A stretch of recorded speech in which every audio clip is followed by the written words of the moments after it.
Welcome back to the Lanterne Rouge cycling podcast with Benji Naesen. Giro d'Italia Stage 11 and Scheldeprijs recap. Our Giro podcast series is brought to you by our partner L'Ecole, who produce performance cycling apparel, road only. They focus on road cycling apparel performance. You saw our rest day interview with Peo Bilbao. Go and check that out, especially after his antics yesterday off the front in Stage 10 in the Giro. He's obviously wearing the L'Ecole kit that all the riders in Bahrain and McLaren wear. And we've got a discount code as well.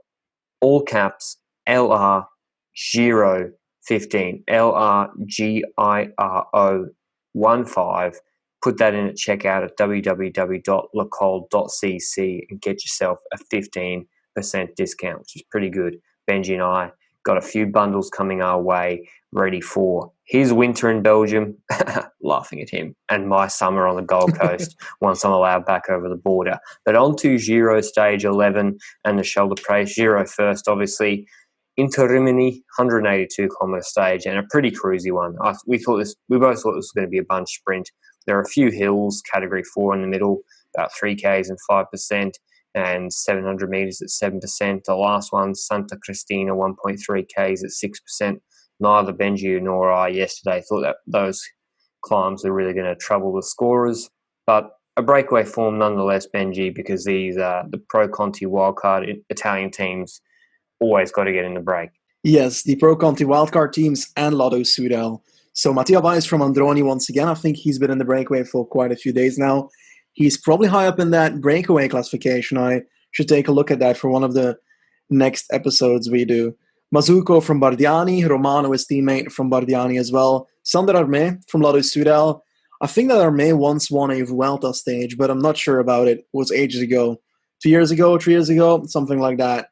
And then Frapporti for Vini Zabu, again in the breakaway as well. So I think it's the second time that Frapporti's in the breakaway as well. But I got to watch out because there's two Frapportis, Marco and Mattia, I think.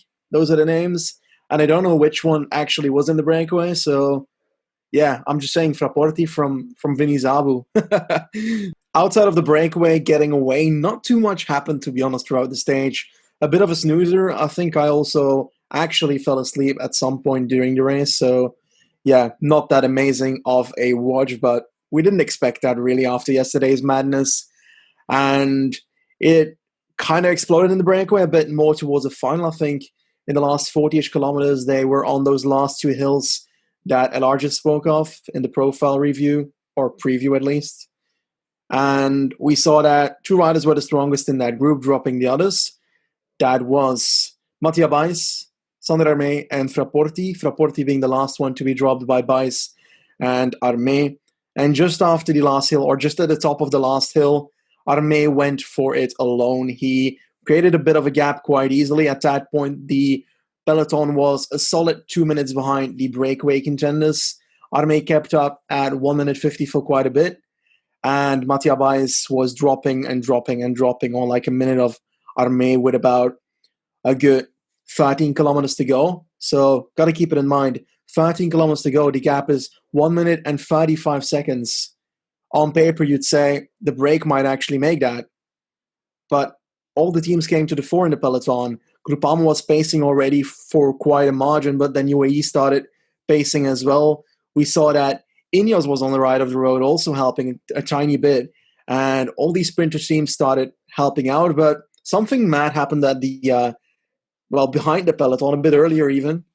And that was the fact that Viviani was in the peloton, sitting there nicely, chilling with the boys. And a motorbike ended up being kind of encircled by the peloton while they were crossing around a roundabout. And the motorbike blatantly rode into Viviani. So that was one of the typical non-safe moments in cycling these days. Yeah, I don't know what the motorbike was doing there. I don't think the motorbike rider either knew what he was doing there and probably totally regretted being in that position once they hit that roundabout. So a large and miscalculation by the driver. And yeah, it's good that Viviani didn't look too harshly damaged from that crash, but still shouldn't happen in cycling, in my honest opinion. And it's a shame that stuff like that still happens. We've had plenty of riders that have big injuries because of a motorbike accident, car accidents within cycling. And yeah, in general, I think that it's something that should happen. That is it. Yeah, Nonetheless, the motorbikes have been a yeah. problem at the Giro. They're just way too close, even in the finale through the chicanes that we'll get to. The motorbikes just so close to the riders. They were in the middle of an intermediate sprint a few stages ago, I think before the rest day, and if the riders in the peloton had actually contested the intermediate sprint, it would have caused a crash for sure. So, yeah, the motorbikes are just a little bit too close to the front consistently at the Giro. But your man, Sandra May, yeah, he went clear, Benji. I can't remember when he got brought back exactly. I think you were getting a bit overexcited that he was going to actually win the stage solo. Yeah, I gotta be honest, I was like, the group was still together while I was watching. I went to get a drink and suddenly Sandra Armé was alone. So I was like, okay, something happened. And 2 minutes with about 15K to go, 1 minute 35 with about 14, 13 kilometers to go. It looked like he was actually going to make it, but you got to keep in mind, it looks like the mouth of a lion, the peloton storming behind the rider. And the gap went down so quickly suddenly. Like between 12 kilometers to go and 10 kilometers to go, I swear the gap halved or even more from like a minute and a half to like 30 seconds. So I'd started questioning whether the initial gap was actually still correct. But yeah, it's the Giro. So the answer for that is probably no anyway. Now, yeah, Arme got caught with about a good 7.5 kilometers to go. His story was over. And he was just slaughtered by the peloton in just 2-3 kilometers time. It's crazy. But the sprinters team started moving up and started preparing for the sprint. Yeah, and once again, it was Israel Startup Nation who started leading out quite early with Dowsett. They did a similar thing in Tirreno Adriatico. Actually, they sort of get into position for, I think, was it Barbier or was he? No, sorry, it was Rick Zabel. I don't even think Barbier. I think he might have abandoned the Giro. But yeah, they had Dowsett on the front at about 4Ks to go. They did a similar thing in Tirreno, but we've got a high level, obviously, sprinters here with Damar. And Cofidis had been working for Viviani all day. They've sent a rider to help with UAE bringing back the breakaway and maintaining that gap. But then Viviani had that crash that Benji mentioned. So who was actually going to sprint for them? Was it going to be Consoni, who sometimes their lead-out man takes up the sprint duties if Viviani's had an incident or something? But then once again, just like they did in previous stages, as we mentioned, FDJ like to leave their lead out a little bit late. They know there aren't any other teams with a monster lead out. Bora aren't going to lead out Sagan with 4 riders progressively, then dropping him off with 200 meters to go or 150 meters to go. No teams are strong enough to do that, apart from FDJ. So they're happy chilling. They let Israel Startup Nation do their thing. And then before the last couple of corners, they sweep to the front really hard and really quickly. I think with Scottson. Scottson and Guarnieri, their main men, the last 2 men, I think, before Arnaud Demar, who's still in the Ciclamino jersey, the purple points jersey. They get into the last corner. Guarnieri punches it with 350 to go. He's got Demar on his wheel. Gaviria's third wheel on Damar's wheel for UAE. They've been working for him all day. Sagan is fourth wheel. Guarnieri's about 1.5 rider bike widths off the left-hand barrier, just like in one of the other sprint stages that Damar won where he kind of deviated. And Damar then starts sprinting. Actually, no, that's not true.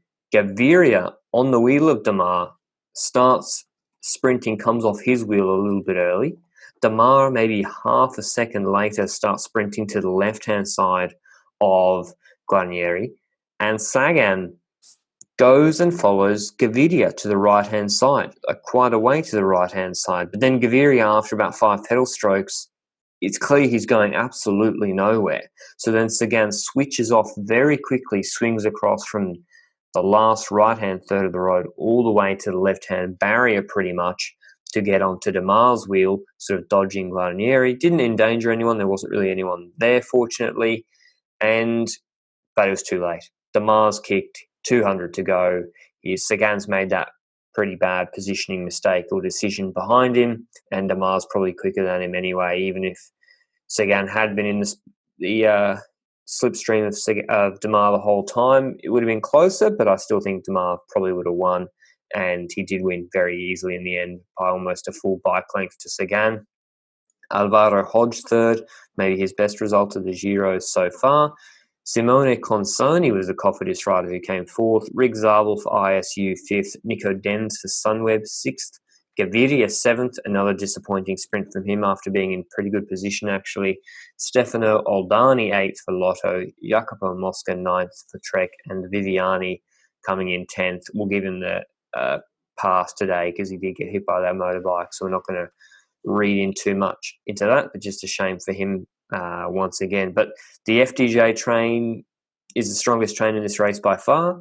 They got the strongest sprinter in the race as well, and that combination is why Arnaud Demar now has 4 stage wins in this year at Italia. So hats off to Konovalovas, Scottson and Guarnieri for doing a magic job for Demar today, and he then finished it off very nicely. He's now extended his lead in the points classification over Sagan, I think, from about 20 points now to 36 points. Still with harder race stages to come.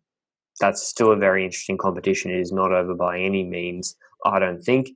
Obviously, no movement on GC whatsoever in this pure sprint stage, but I don't really learn anything new in this stage, Benji. Did you learn anything new, or did it change your opinion about any riders? I mean, it's kind of the same old, same old. I believe that we knew that Demar was the strongest sprinter overall, and I think that's a confirmation today. And it felt much bigger of a gap than the last few times he's beaten the others, except for that one time where Sagan wasn't even in the mix. So I'd say that it's just a confirmation that Demar's still number one for Ciclamino, even after Sagan's adventure yesterday. Outside of that, Gaviria, I don't know. He just sits up. He doesn't even sprint fully anymore. It's kind of sad because I was such a fan of how he rode the Giro in 2017. I don't know, 2016, 2017. The year where he took the Ciclamino jersey when it was still purplish instead, if I recall correctly. I could be totally wrong. No, it was the same color as it is now. Anyway, I was a real fan of how he sprinted there and those days, and I feel like he was better at climbing those days as well. So something went wrong in his career, and he just hasn't found his way back, which I hope he will, which is, hopefully happening sooner than later, because I'm afraid it might not happen this Giro, looking at his quality of sprinting so far. Yeah, I know he had COVID, but he then came back and won a stage at Burgos. But yeah, he just seems to be sitting up really early in these sprints, so I don't know what's happening. Maybe he doesn't have the legs, maybe it's something mental, maybe it's still recovery from COVID. I'm not sure. But that was Giro Stage 11, brought to you by Lecole. Moving on to the Scheldeprijs, another sprint race, but this is a one-day, it's one pro race, 173 Ks from Schoten to Schoten. It's a circuit they keep doing. They do laps of in Belgium. The race is owned by Flanders Classics. The start list was pretty strong, to be honest. We had some of the best sprinters in the world here. Sam Bennett, green jersey winner, Caleb Ewan, Pascal Ackermann, Jasper Philipsen, Alexander Kristoff. Chris Lawless sometimes does pretty well at these races. Tim Merlier for Alpecin Phoenix. And I can't actually see Jumbo-Visma on the start list here, Benji. Do you know a reason for that? Well, I guess it's because does not every World Tour team have to do this race because it's a one pro race?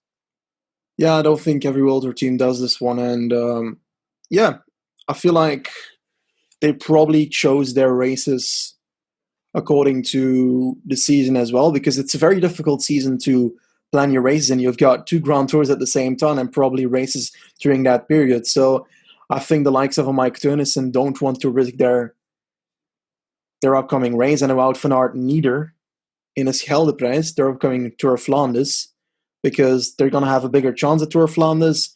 And yeah, we know from every single edition so far that they have a lot of crashes happening. So yeah. Yeah, true. And that's why I think our pick yesterday, or my pick, I think, for the race was Mads Pedersen. Well, we got into the race, and about an hour and a half or 2 hours in, he abandoned. Someone said somewhere that he had a tight hamstring, Others have said, and this was my assumption, was that he decided after doing a lap of the finishing circuit that there was no way he was going to be contesting the finale with Tour of Flanders coming up this weekend. So, yeah, no thank you. That's certainly possible as well. But yeah, he pulled out. We've also got Greipel and Cavendish here. Is this going to be the last we see of Cavendish in the Scheldeprijs? Apparently, he took off his number after the race. It's another reoccurring theme. And Case Bowl was here as well for Sunweb, but don't know what happened with him today either. Do you know who was in the breakaway, Benji? If you get in the break at Scheldeprijs, it's like the most doomed breakaway in pro cycling. It's always going to be a bunch sprint this race. Yeah, we had some riders that have been in the same team in the past as well in the breakaway. Fominik Gruzdev, then Mikkel Scher. We had Oski as well. Wirgen, I think it's Tim Wirgen. I'm not sure. Tom Wirgen, something like that. Mark Cavendish in the breakaway. He was unsure whether Gent-Wevelgem was his last race. That was not the case, knowing that he started here. And he was in the break again. I'm enjoying this. I'm very much enjoying this.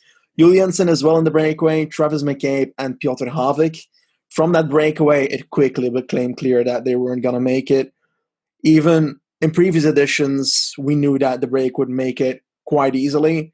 But there was more to the parcours then. Now it's just a circle in Scotland. So, yeah, I felt like the break knew that they were going to be dead pretty soon. And we saw that by the fact that riders from the break just slowly dropped off the back near the end of the race because they knew that break was going nowhere. One of those riders was Mark Cavendish. He had been in the breakaway for quite a while, and with a good 25-ish, 20 kilometers, he dropped off the back of the group, and he looked, I don't know, just normal. He didn't look like he was worn out from the breakaway, so it was a clear decision that he was just going back to the peloton, and yeah, he wasn't going to be competing anymore in the sprint. We know that because, well, he's not the sprinter he was before.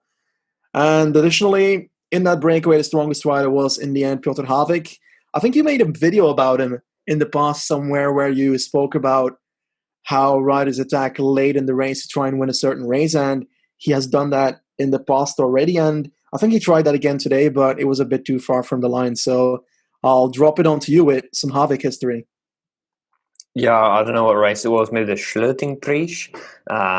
Last year in Belgium or Netherlands, he attacked with like 1,500 to go, I think, and got a nice gap through a couple of corners. But yeah, he was in the break. So different today. And yeah, I don't know why he didn't try and back his sprint at the end. Maybe he wanted to break tradition and actually win from a breakaway in Scheldeprijs, which never happens ever. But going into the finale, sprint trains assembled, but it was pretty messy, and that's the problem with this race. Is I don't think the finale was particularly dangerous, to be honest. It was wide. I don't think the finale caused the crash that did happen today. But the problem is this race is so easy that you have so many riders coming to the finish contesting the sprint. And we saw that when, with maybe 5Ks to go, 6Ks to go, how many riders were there in the trains. You got Pascal Ackermann being led out for Bora, but then he got detached from his lead-out train, so he had just his last man with him. And then I think it was Osenko up the front. You had Caleb Ewan, who was just looked after by Roger Kluger, I believe, and Jesper de Burst and Florian Vermeersch. So Kluger, they just keep him in good position and try and put him up there. They don't try and lead Ewan out. Whereas De Koning Quickstep were doing the opposite. I think Quickstep today, once again, were very prominent early, and then when it came time in the last kilometre to have Bennett being put into good position, they weren't there to lead out men for him. But Van Leerberger wasn't there, and it was pretty much Bennett 15, 17 wheels deep at least with a K to go. And yeah, whereas UAE did a really good job, I think, for Philipsen. They had, I mean, it's pretty good for UAE. They've got Alexander Kristoff, who is capable of winning this race, who actually won this race in 2015. I'm pretty sure they got Kristoff leading out Jasper Philipsen, and that's why they had Philipsen in a really good position late. Alpes and Phoenix actually were timed their lead out the best, I think. They came pretty hard with about a K to go. overhauled Quickstep to the left-hand side, overhauled whatever Bora Hansgrohe were doing, and it was Caleb Ewan surfing wheels, and you'll see this if you watch the uninterrupted helicopter shot. You can see from 1,200 metres onwards, Ewan is just surfing wheels the whole time, and for a small guy who probably isn't as strong or heavy to protect himself compared to, say, a Christoph or a Sagan, he maintained such good position despite having no one on his team to support him. He switches off onto the Alpecin Phoenix train when they came over, and he got in the middle of Ackermann and Ackermann's last lead-out man. You have then got Alpecin Phoenix kind of dying and UAE punching up to the left-hand side now with like 600, 500 metres to go. I think Christoph leading out for Jasper Philipsen. So Ewan then gets onto Philipsen's wheel, third wheel, and so you've got Christoph, Philipsen, Ewan, and then like a whole bunch of other riders trying to fight for Ewan's wheel. No one really getting a great sit, like Bonifacio there, I believe. Who else was there? I think Edward Turns was trying to sprint instead of Pedersen for Trek Segafredo, Buani. Bennett and Ackermann were very, very, very far back, and you can see it in the overhead shot with like 600 metres to go. They're so far out of position compared to where Ewan was. And yeah, Ewan just got clear air at 200 metres to go.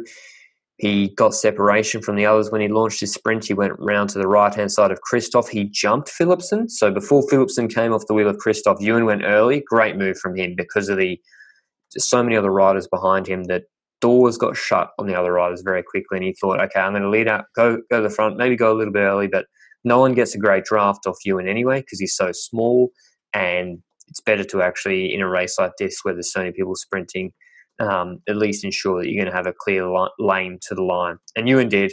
The minute I saw him go to the front, I was like, this is over because, yeah, he's got the quickest acceleration, and Bennett and Ackermann was so far out of position. Then Bonifacio, I think, switched off the Ewan's wheel. That shut the door on Bennett, who'd come off the left barrier trying to follow Ewan, but it was all too late for him. I don't really have an issue with what Bonifacio did there, to be honest. Merlier and Philipsen were going to the left-hand side on the barriers, to the left of Christoph.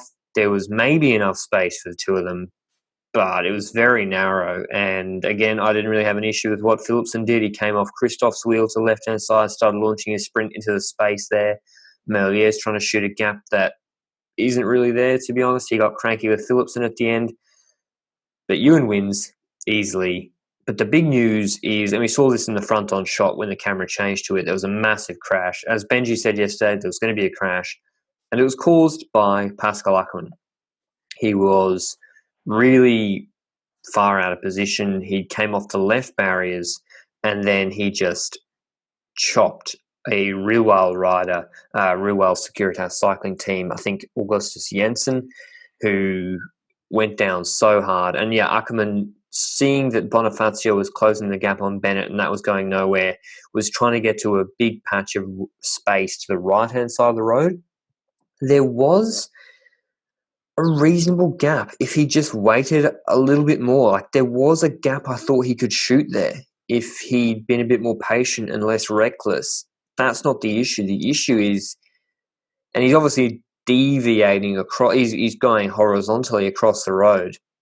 But the thing is, you are allowed to go horizontally across the road. He hadn't launched his sprint yet because he was behind about 7 riders in their draft. He's trying to get to the open space to the right-hand side. But in doing so, he just chops Jensen so badly at like 65, 70 k's an hour, who went down very, very hard, smashed his head on the pavement. And yeah, Ackermann then came round and he was second to Ewan across the line. Bonifacio third, Coquard fourth, Merlier fifth, Philipsen sixth. But then Ackermann predictably got relegated. He didn't get disqualified. He got relegated to the last in the group. And yeah, do you think, I'm pretty sure Benji, they relegated him under the sprint deviation rule, but based on our interpretation of that, I don't think he'd actually launched his sprint and deviated from his lane really yet. He hadn't got into his lane yet. It was he was kind of doing what Sagan did in the Giro Stage today, or what Ewan did in the Tour de France. He was trying to move across, trying to find a clear lane to the line. Yeah, it's very unclear when races like this, unlike the Tour de France, that don't post it, that don't post their punishment review thingy at the end of the evening to what rules certain people were punished. Yeah, then it's difficult for us to guess which rule applies here. But deviation rule doesn't apply here. We spoke about it before. So the only rule that applies here is the endangerment separate rule. So you've got the rule with deviation that says that you can't deviate and in doing so danger another rider. And there's also some other rule somewhere. I've read it. I've spoken about it on the podcast. I've literally said the words on the podcast, but I can't remember what rule it is. But it says something about endangering other riders in the race. And this clearly falls under that. So they have a reason to relegate. The thing is, I also think that they're going to say that they did it according to the deviation rule, because at this point, I genuinely question whether UCI judges actually know what they're doing. But I also think that because other stuff happens in that sprint as well. You've got Bonifazio who's sprinting on the left side of the road on like 3 meters of road he needs to sprint. And he feels like his lane is 3 meters because he swings to the left and the right so vigorously that it's so dangerous for any rider surrounding him. And Philipsen can't pass on the left because of that. So he basically closes the door doing this. So yeah, on paper, that's also a deviation. But then again, it's just because the guy sprints like a maniac. So is it dangerous sprinting? Is it deviation? I haven't analyzed it enough to actually say what rule that could file under. But Bonifazio was sprinting dangerously. Then you've got Philipsen in the wheel who's trying to pass but gets endangered by it. So he gets his hand off his steer and tries to push Bonifazio away, so he should get relegated as well. So it's an endless loop at this point in this sprint. Looking at the sprint, you can relegate 4 riders straight up. Yeah, if you wanted to apply the rules really strictly, perhaps you could. I still think Ackermann should have been disqualified under a general rule that does exist about endangering other riders riding recklessly, but I don't think they did. And again, as Benji mentioned, they don't publish the reasons why. So we're guessing, and because he got relegated, not disqualified, I think it's a pretty safe guess that they relegated him under the sprint deviation rule, which, yeah, doesn't make sense. And I said, I think on Reddit, according to the line deviation rule and how it's interpreted, there should not have been a disqualification. Ackermann's not yet in clear air or launched his sprint or chosen his lane to the line.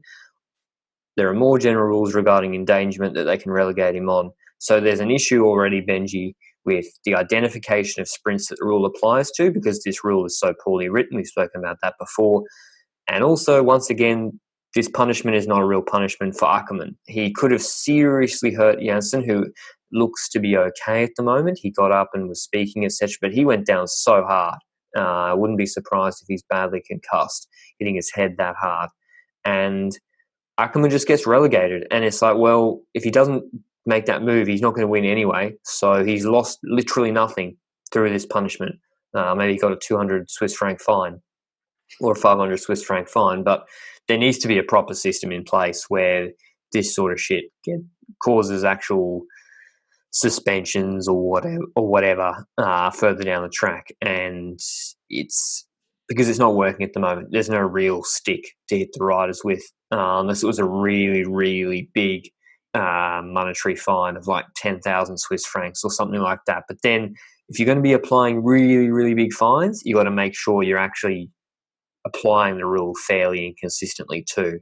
And I do want to call something out as well, because it's been posted around the traps and pretty disgraceful from Bora Hansgrohe actually. And I don't know who their PR person is, but he or she is A, really, really bad at their job, and B, just not a great look from the organisation. So they've posted very quickly after the conclusion of the Scheldeprijs. Headline, Pascal Ackermann relegated in frantic sprint finale at Scheldeprijs. And they said, yada, yada, yada, pace was high in the last 5Ks. This is their race report. Pascal Ackermann came from a little further back, but he found a hole at the 150 metres mark to break out on the right-hand side, with one rider crashing behind him. It was too late to catch Ewan, but he crossed the line in second place. Unfortunately, Pascal was relegated after a jury decision a little later. And then they have a little headline and a subheading with a quote from their sports director, Stefan Radokla. This was clearly misjudged from the jury. Pascal found a hole and launched his sprint without touching any rider. Unfortunately, one guy touched his back wheel and then took a fall. But this was a racing incident we see quite often. From my view, this is simply the wrong decision. It is pity for Pascal, but also for the other guys, as they did a really good job today in the finale. What's your initial reaction to that, Benji? Because I'm about to get pretty fired up. That statement is just embarrassing of Radokla, because you've got a previous sprinter, Radokla, who should know the rules anyway, and because he's the DS of a World Tour team, I'd expect him to know the rules even more. And additionally, he's literally blaming the guy that Ackermann rode into as to be the perpetrator of crashing himself into Ackermann. So, yeah, what the fuck? I mean, two people are in the wrong, right? The sports director's in the wrong because he's literally saying stuff that didn't happen if you use your eyes. Jensen is sprinting, the guy that crashed sprints in a dead straight line, doesn't move at all, right? And Ackermann chops him really violently. I don't think he had any ability to really predict it or move out of the way. Ackermann, there was a hole, but he destroyed this guy's front wheel in moving his back wheel savagely across and chopped him. So, A, he made contact with Jensen. Jensen did not make contact with him. B, this was not just a racing incident that we see quite often. Usually if there's like a slow move into a hole like this across a different line, it'll give a rider a chance to brake. Like we saw Sagan did that to Hofstadter in the Tour. Hofstadter touched his brakes, etc. Ackermann comes from the side of Jensen. He couldn't move at all. So that's not true. So Ackermann's caused him to fall. And to characterize it as Jensen touching Ackermann's back wheel, just ludicrous. I don't know what they're watching. And also, another thing, Bora didn't really do a good job for Ackermann in the finale either. He was in really bad position. So, yeah, maybe don't say that either, because if they did such a good job for him, why was he 15th wheel behind about 10 sprinters with nowhere to go? And Ewan and Philipsen with clear air. So, not great for him. And the second person who's fucked up here is whoever the PR person is, because even if Stefan Rodekla thinks that, and that's fine, maybe Ackermann's his guy and he's an old school DS or whatever, and it's the heat of the moment. He's only watched it once on a small screen or something, and tensions are high. I get that. That's fine. People say funny things. Why is their own PR person publishing that? Which is obviously anyone with half a brain knows that is a clown statement and an insensitive statement, and wrong. So I get it if a journalist is trying to get a few clicks or whatever, which I'm not opposed to, and they publish it because they get a quote from him. But why is the Bora PR person putting that on their website? They have to know that is just not going to be taken very well. And people have already, it's already going up on Twitter, etc. People are like, people saying this is an absolute clown statement. And also to not have anything in their statement about we hope Jensen's okay, we hope he's all right, etc.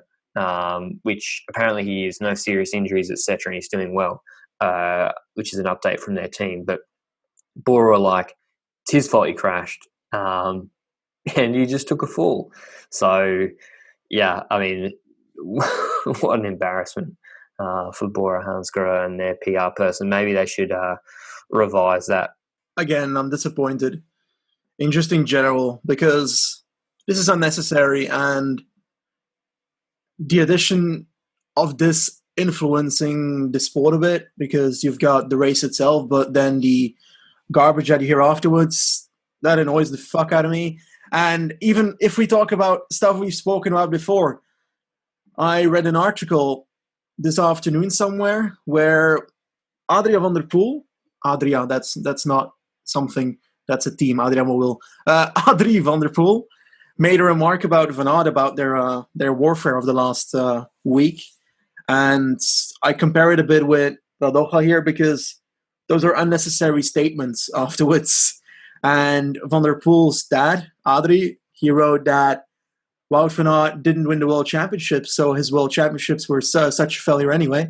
So that's like he's trying to put oil on a fire that doesn't need to be there. And yeah, I feel like stuff like that, this drama, it's obviously fun if it's between like contenders of a race, but if people that aren't actually in the race start talking like that, I don't really give a shit, and it annoys me.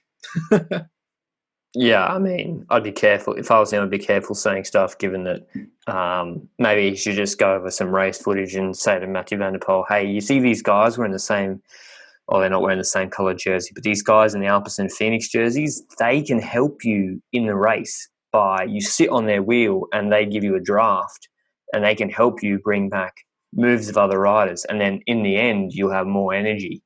Maybe you'd be better spent looking over some footage for that. But I do want to say I was harsh on Bora there. Rudiger Selig on their team, he saw that Jensen had crashed, and you'll see footage as well in the Scheldeprijs of him immediately going to check on him. So class from Rudiger Selig. But that's all from today. Not the best day of cycling at the Scheldeprijs or the Giro.